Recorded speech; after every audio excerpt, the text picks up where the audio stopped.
They called him the philosopher. Not a philosopher, not some guy in a robe muttering to birds about the stars. No, the philosopher, the gold standard, the OG of thinking. For over 2,000 years, Aristotle wasn't just admired, he was obeyed. Emperors sought his advice. Scientists borrowed his frameworks. Moralists quoted his ethics like scripture. He didn't just ask big questions, he built the categories in which big questions are still asked today. Logic? He invented it. Biology? He wrote the manual. Politics? He basically ghost-wrote the first version of how to rule a civilization without completely screwing it up.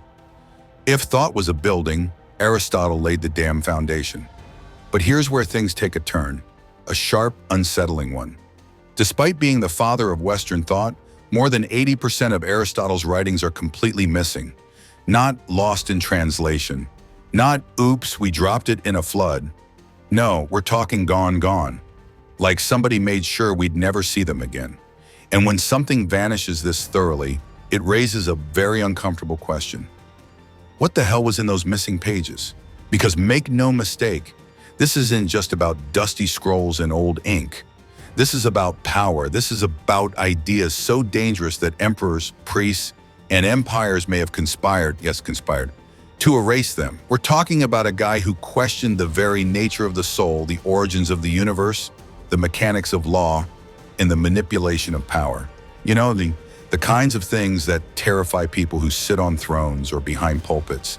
And Aristotle didn't play it safe. He wasn't out there writing love poems or philosophical greeting cards. No, he was dissecting animals like a biologist centuries ahead of his time. He was debating whether the universe had a beginning long before telescopes existed.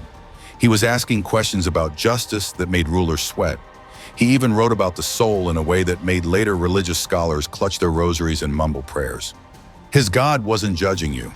His God was more like an abstract concept that set the universe in motion and then pieced out. Yeah, try selling that in medieval Europe and see how fast your scrolls disappear. After his death in 322 BCE, Aristotle's works were handed down through his students, preserved, cataloged, hidden. For a while, they slept peacefully in a secret library in Asia Minor, untouched by war and conquest. But history doesn't like peace. In 86 BCE, the Roman general Sulla decided to sack Athens. Because, why not? He looted the city, grabbed everything, including Aristotle's library, and handed it off to people who had no clue what they were holding. Think of giving an iPhone to a caveman and asking him to back up your photos. The scrolls were butchered, misunderstood, sloppily copied. Some parts were merged together like a bad remix, and others? Gone. Cleanly, quietly, suspiciously. And when the church came into power centuries later, things didn't get better. Aristotle's eternal universe clashed with Genesis. His prime mover wasn't the kind of deity that punished sinners or parted seas. His concept of the soul didn't exactly align with fire and brimstone theology. And when a dead Greek starts threatening Christian doctrine, you either burn the scrolls or conveniently lose them. But here's where it gets spicy. Ancient whispers speak of very specific lost works. A book on justice that allegedly broke down how governments create illusions of fairness to keep people obedient.